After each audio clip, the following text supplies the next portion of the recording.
Aditya, you're obviously no stranger to Money 2020. So what stands out to you at this year's conference?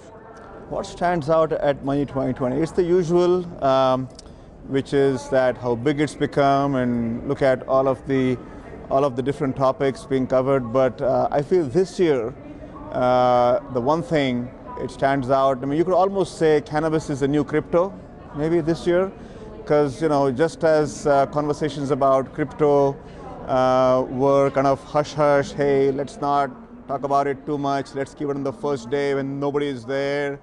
A few years ago, that's how crypto was.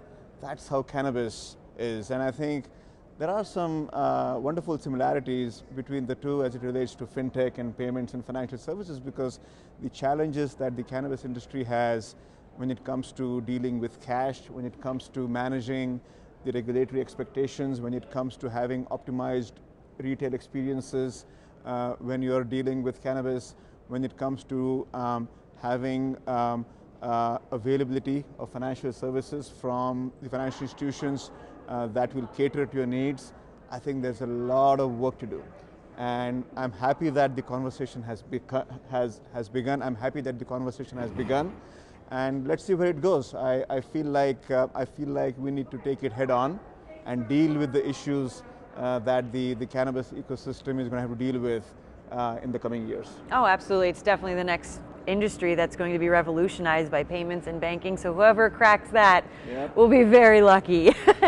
But on another topic around challenger banks and neobanks, that's obviously always a big topic. There's still a little confusion around it. Who are the winners? Who are kind of the losers in it? What are you seeing in that space right now? A lot. Seeing a lot. I think that's the short answer. Someone came up to me today and said, hey, you guys published yet another piece on challenger banks and neobanks, and we say, yep, yet another. And there's an appetite for it. People can't get enough content around it. Absolutely, and we have published a brand new report on neobanks and challenger banks that has now been published. We have a summary report of that came out a few weeks ago.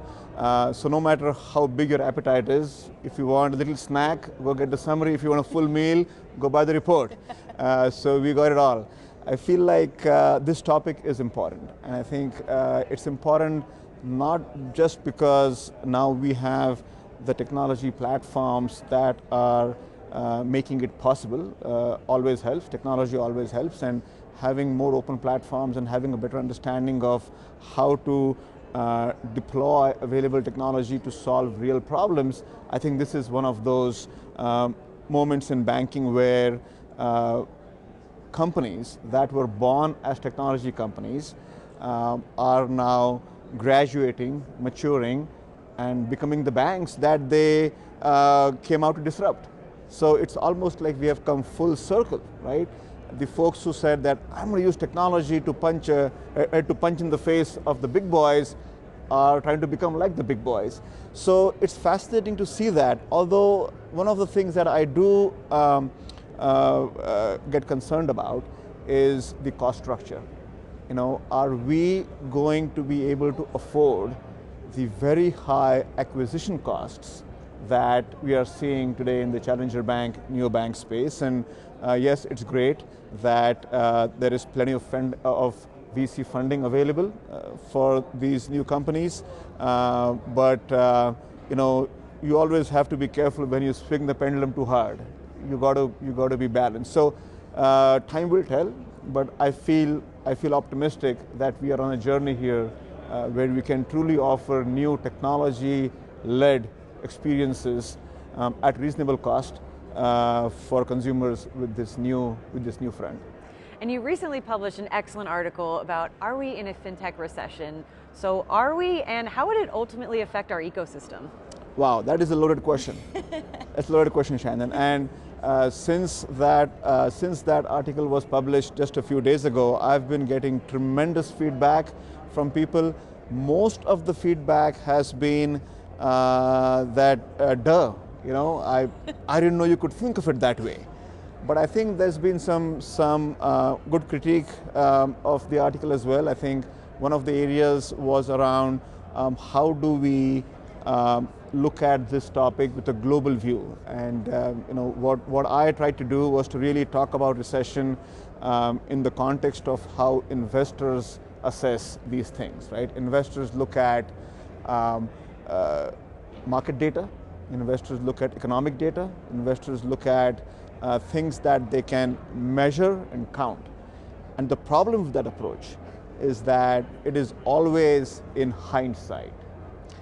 When you look at everything based on numbers that can be measured, those numbers came from something that happened yesterday.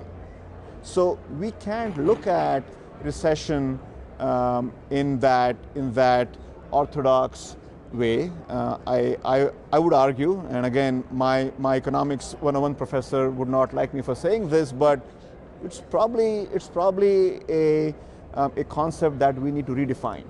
And so what I was trying to do with my article was trying to reframe the definition of how we look at recession. And I think in today's world, in the world of fintech, in the world of tech, markets are smart, investors are smart, right? I mean, look at what is happening with the valuations of the big tech companies.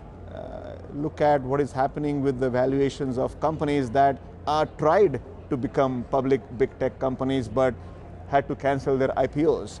And I think the markets are getting smarter about valuing tech. The markets are getting smarter about assessing the true value of what's in the future. Now, can you measure what's in the future? You can. But can you look at technologies as enablers of value? Absolutely you can. And what you need to do for that, with all due respect, investors have to stop being lazy, and investors have to start looking at the drivers for what creates value. And I think that's when I start seeing some of the new investments that are being made around the world by companies that we all know, like Visa and MasterCard and PayPal. Obviously, public companies, lots of data, but what's more important is how are they fintech inside, even though they are large financial services companies on the outside. And then there are some unknown companies that have recently gone IPO. Look at Adyen, look at Finabler, look at Wirecard, which went IPO many years ago, but look at how these companies like Wirecard and Finabler and Adyen are really investing in technologies, in infrastructure, in rails that are each in their own different way, going to shape the next 5-10 years of financial services innovation. So in some sense, you could argue that we are in a recession already, but we aren't even feeling it. Or you could say that, what recession? There's no recession. For fintech, we have plenty of room to grow. Well, that's what I'm curious to see, if the bubble will eventually pop, because you're seeing these companies, take WeWork, for example. I'm sure everyone's following that story, that they're pulling these valuations almost out of thin air, and it's obvious that we need some sort of market correction. Right. And things need to come back down to earth a little bit, but we'll see. The bubble, it feels like it hasn't quite popped in fintech yet. Time will tell. One thing is for sure, no matter what happens to the bubble, MEDICI Studio will always cover it.